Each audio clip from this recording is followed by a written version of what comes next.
وما تكون في شأن وما تتلو منه من قرآن ولا تعملون من عمل إلا كنا عليكم شهودا إذ تفيضون فيه وما يعزب عن ربك من مثقال ذرة في الأرض ولا في السماء ولا أصغر من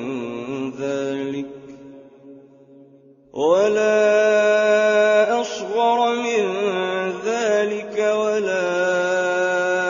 أكبر إلا في كتاب مبين ألا إن أولياء الله لا خوف عليهم ولا هم يحزنون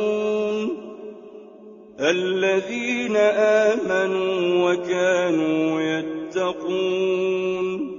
لهم البشرى في الحياة الدنيا وفي الآخرة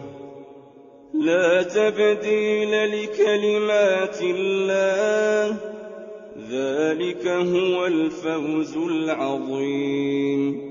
ولا يحزنك قولهم إن العزة لله جميعا هو السميع العليم ألا إن لله من في السماوات ومن في الأرض وما يتبع الذين يدعون من دون الله شركاء إن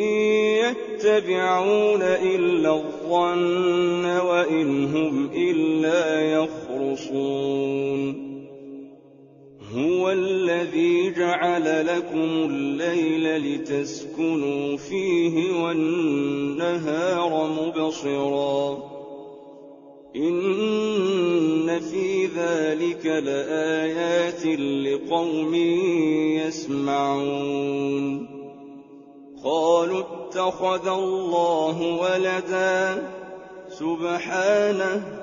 هو الغني له ما في السماوات وما في الأرض إن عندكم من سلطان بهذا أتقولون على الله ما لا تعلمون قل إن الذين يفترون على الله الكذب لا يفلحون متاع في الدنيا ثم إلينا مرجعهم ثم نذيقهم العذاب الشديد بما كانوا يكفرون